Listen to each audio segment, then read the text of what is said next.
Welcome to Sputnik, orbiting the world with me, George Galloway. And me, Gayatri. The outbreak of the deadly Ebola epidemic has cut a swathe through West Africa. But now that it's reached West Texas, it's really made the powers sit up and take notice with a big conference in London this week. It's no great mischief if they fall in Sierra Leone or Liberia, at least not unless there's a profit in it. The US first response to the epidemic in Africa was their default position: send in the army.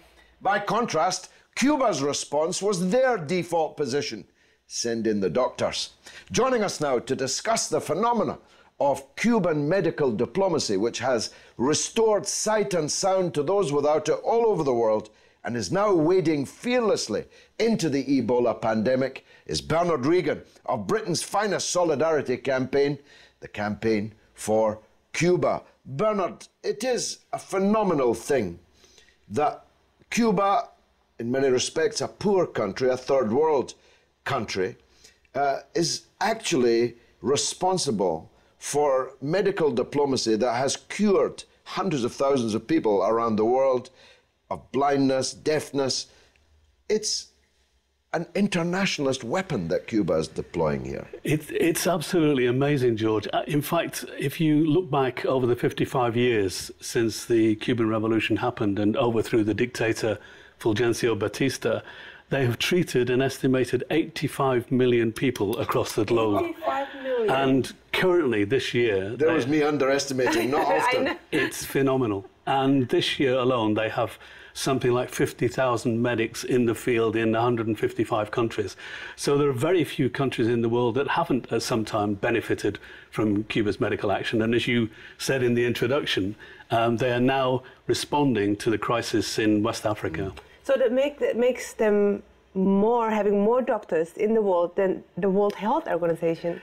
That's true. The number of doctors, as I've said, for example, going to Sierra Leone is 165 in the first instance, but the plan is to send an additional 300. And as you alluded to in the introduction to the program, the United States response was to send 3,000 soldiers and 62 clinicians. Quite different. This must represent a huge investment by Cuba. 50,000 doctors to spare, whilst here in our own country we're short of doctors. Yes, I mean, this is an important point because Cuba, in the country itself, has a ratio of 1 doctor per 210 people. And we in Britain have a ratio of 1 to 370.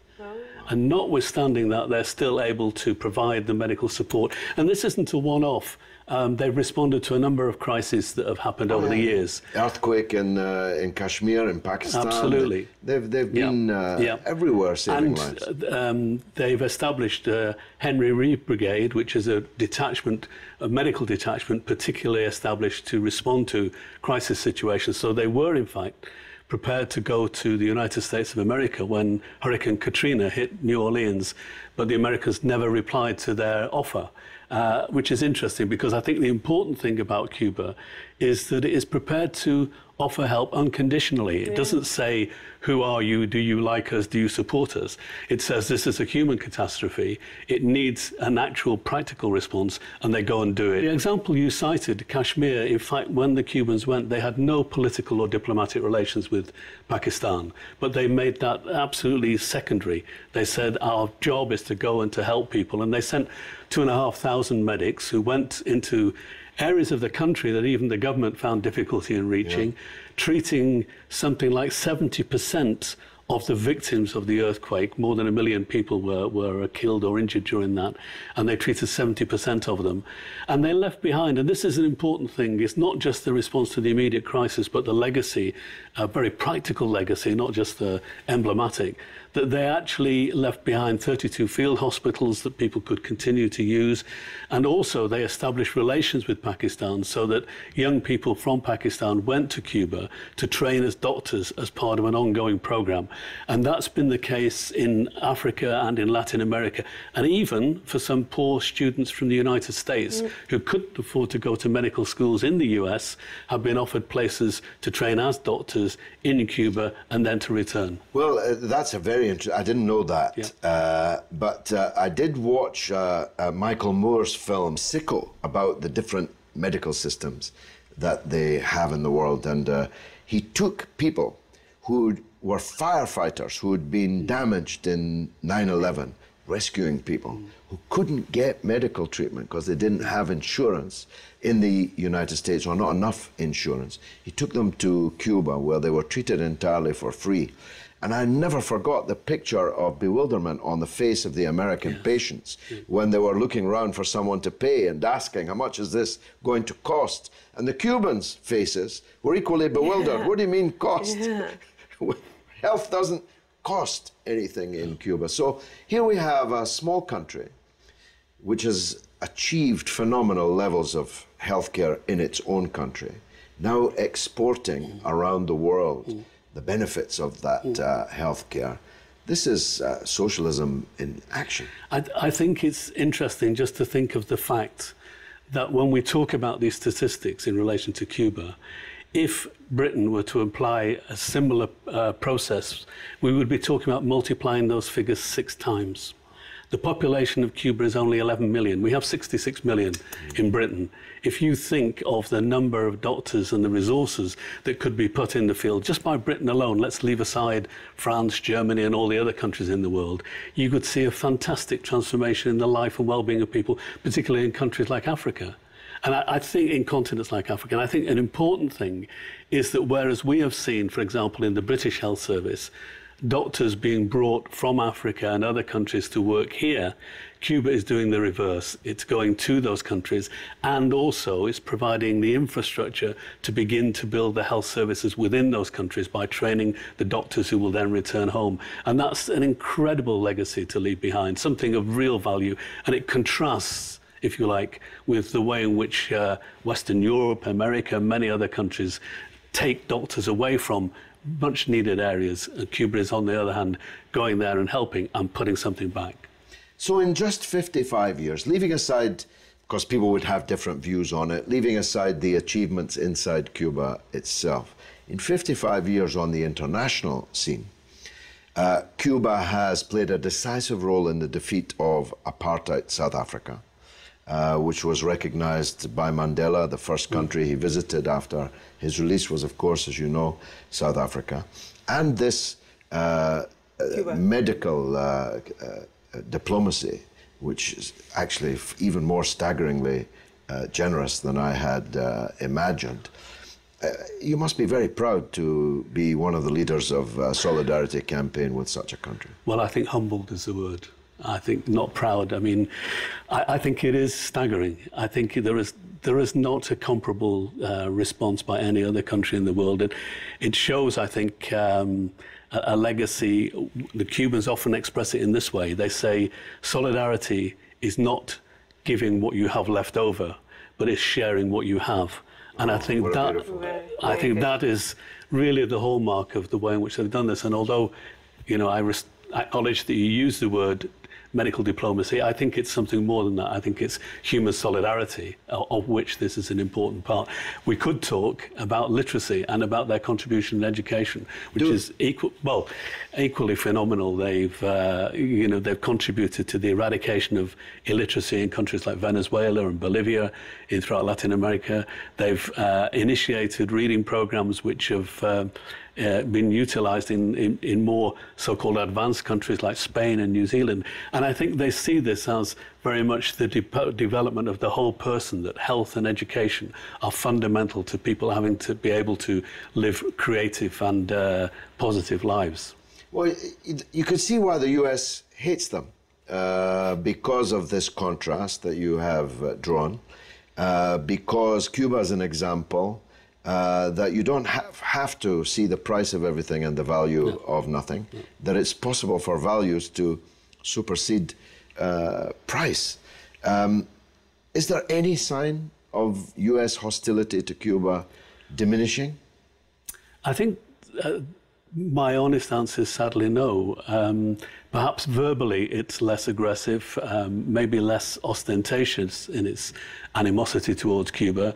For example, it's a long time since the actual invasion of the Bay of Pigs in 1961, and there haven't been any direct military threats, although they countenance and give cover to people who are carrying out terrorist acts against Cuba. But the reality is that the United States is continuing to impose a severe and savage blockade against Cuba. It means that the Cuban economy over the last 50 years has lost something like $1 trillion, and it's not a rich country, which is impacted. It means that when, for example, they want to buy medicine, they have to go looking elsewhere because many of the pharmaceutical companies are US companies and won't trade with Cuba. So they have to look elsewhere. That adds to the costs of transportation. And this is, I give you a lot of examples of that. And more recently, what seems to have been happening is that the United States has been imposing very heavy fines on banks like HSBC and other banks in Europe here and third countries for trading with Cuba. And of course, that means that those banks are reluctant or hesitant. And of course, all of this all the time is pushing up the cost to Cuba and so on. Well, if the political diplomacy between the US and Cuba is not progressing, how about the medical diplomacy when they meet on the field? For example, US has sent all their troops to help in the Ebola-affected area in West Africa. And it's a specific tricky mission, yeah, because it's a big epidemic and medical workers have been attacked and even killed. You're right, and I think that is going to be interesting. At the moment, they're operating in different countries, so that's not an immediate issue. The United States is principally focusing on Liberia. Cuba is based in Sierra Leone. But as George said at the beginning of the program, there is a conference taking place this week, or has taken place this week, which is coordinating or attempting to coordinate the response in West Africa. And Ban Ki-moon, the General Secretary of the United Nations, called 5 countries immediately to seek their support, one of which was Cuba, the others were the United States and Great Britain. And the Great Britain will have to, because it is operating in Sierra Leone also, will be looking to cooperate. Hopefully we will see that breaking down any kind of barriers. And we want to see that happening not just in relation to Britain, where it needs to develop much more, but also in relation to Europe as a whole.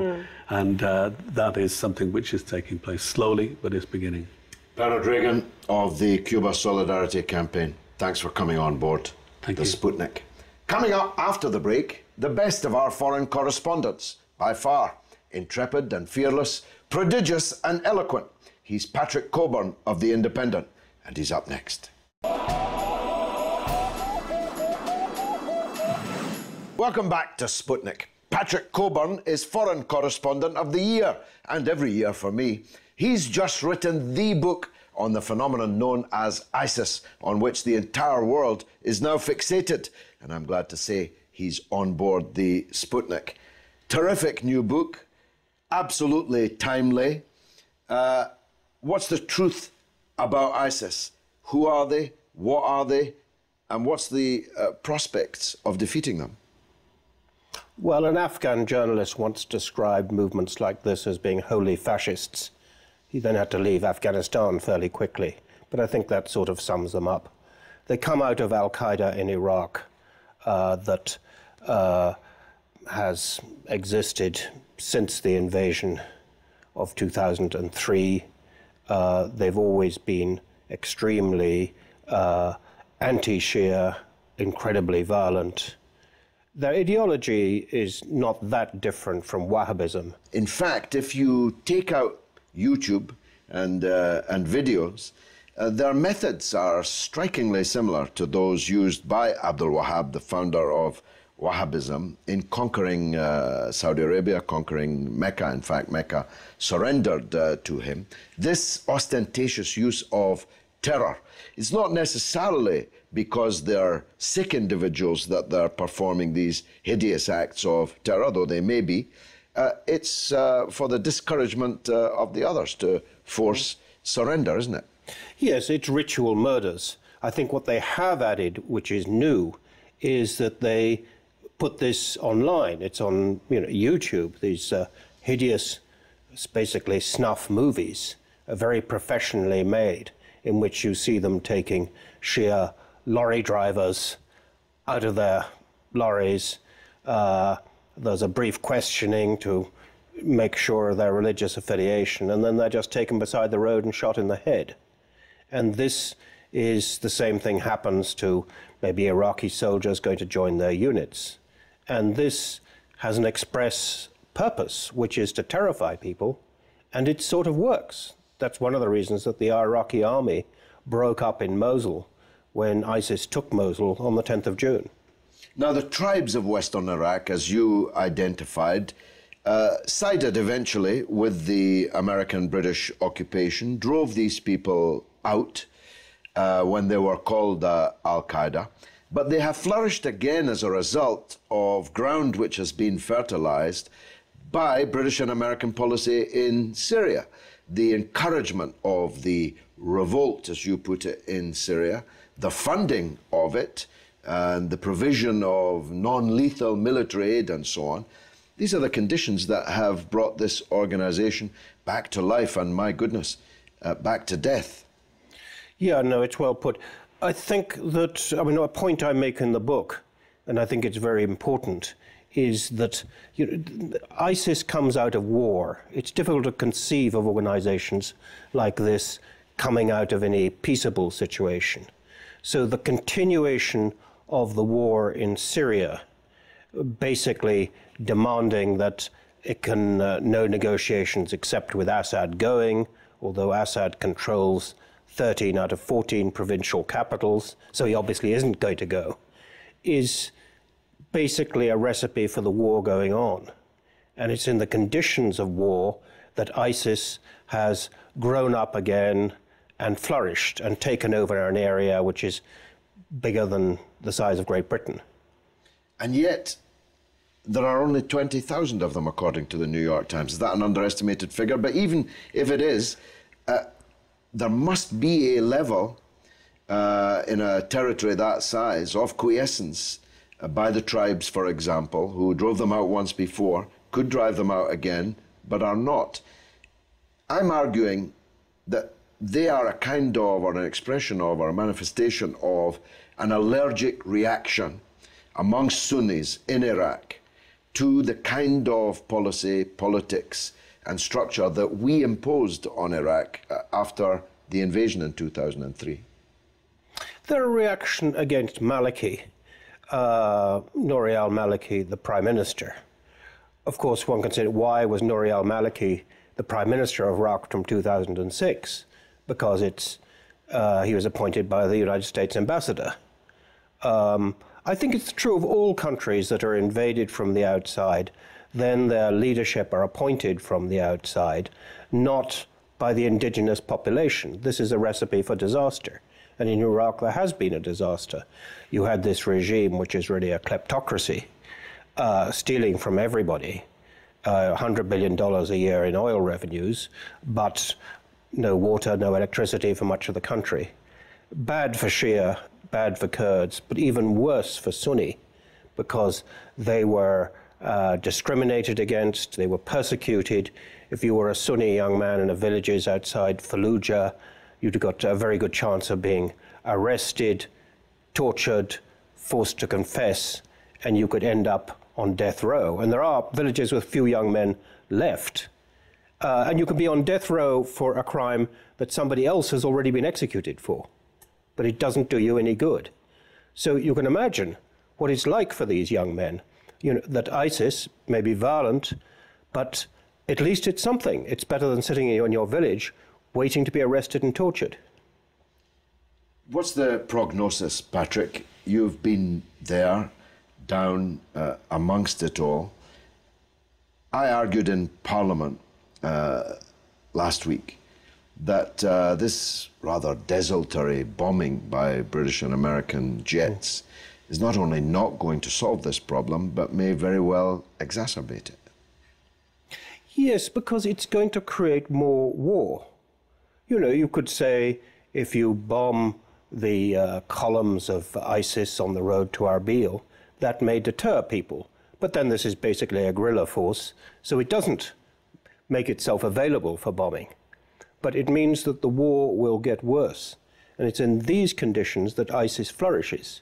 Its leadership is very experienced, extremely violent, but they know about fighting. And they survived bombing before. I mean, there's an absurdity about the present bombing as a way of extinguishing ISIS. But what happened in 2007 when the Americans had 150,000 troops there, the British had several thousand troops, they were bombing all the time, but this group, which was much smaller then, in the shape of Al-Qaeda, survived and is still with us today. So why should it work this time? Even if they succeeded, the United States and Britain are openly saying that once we've defeated ISIS, we're going to build an army of moderate extremists and point them towards Baghdad and ask them to march. Yes, I mean, there are two sort of elements of fantasy in this. One is that the Iraqi army is going to march into Mosul and other places and restore law and order. Now, the people of Mosul may be terrified. The Sunni people, the Christians and the Yazidis and the others have had to flee or already been killed. But the Sunni may not like them, but they're even more terrified of the Iraqi army and the militias coming with them. I mean, I have friends in Mosul who email me, and there are these twin terrors. It's the same in Syria. So the idea that the moderates, the third force, which seems to be straight out of Graham Greene, the quiet American, it doesn't really exist. And this poor old third force, which is yet to be vetted and sent to Saudi Arabia to be trained, is then going to fight not just ISIS, but is going to fight the Syrian army of Assad. So this is the stuff of fantasy. I mean, this group doesn't exist. I described them in Parliament last week as imaginary armies. Yeah. All these groups are imaginary armies, as is, I think, it's my last question that we've got time for, the so-called Arab participation in this. It's a touch imaginary too, isn't it? There's no prospect at all of the United Arab Emirates sending boots onto the ground in Iraq or Syria, neither Saudi Arabia. No, I don't think so. But I think that there's a reason for getting them on board. Because previously, and really pretty well up to the present moment, they were the covert supporters of the jihadi movement in Syria and in Iraq. They provided money. They may not like ISIS much at the moment, but it's kind of a Frankenstein monster that they created. So I think the reason the Americans were so keen to have them is, although publicly they said, these guys are with us, it's to make sure they weren't with the other side. I think that's the real agenda. Well, it simply couldn't be better timed. Your new book, The Jihadi's Return, by Patrick Cockburn and OR Books. I really encourage everyone watching this to get themselves a copy. It's a handbook that everyone who's seeking to understand these matters needs to have with them. Patrick Cockburn, thanks for joining us. Thank you. Sputnik. And now it's your turn to tell us what you think through the portals of social media. What's rattling, Gayatri? Well, why is it that we don't know about these Cuban medical workers, these doctors, surgeons working all over the world and healing people? Saladin Returns answers that because no enemy of the US can ever do any good. Cubans are probably planning to overthrow US from other countries at the moment. Even I didn't know the scale of this medical solidarity that Cuba's involved in. On ISIS, Jane Limer says that ISIS may be defeated, but as shown before, when you remove one layer of an ideology, like a Russian doll, another is revealed. And Basharat Ali makes the point that How is that before the vote from last week for war, we are under imminent threat to our very lives, and then it all goes quiet? Quiet in the sense that it's not as imminent anymore? Look, we are under threat from these people. There are hundreds of British citizens fighting with these fanatics, and one day they'll all come back here unless they're killed before that. When they come back here, all dressed up, nowhere to go except looking for ways to harm us. But they are not an army. It's not a conventional war, and therefore the methods of conventional war for countering it are entirely inappropriate. And that's all that we have for this week. Which sadly means that's the end of the show. Will you please keep in touch with us on RT_Sputnik, and for Facebook, like us on Sputnik on Russia Today. It's goodbye from me, Gayatri. And from me, George Galloway. It's been marvellous.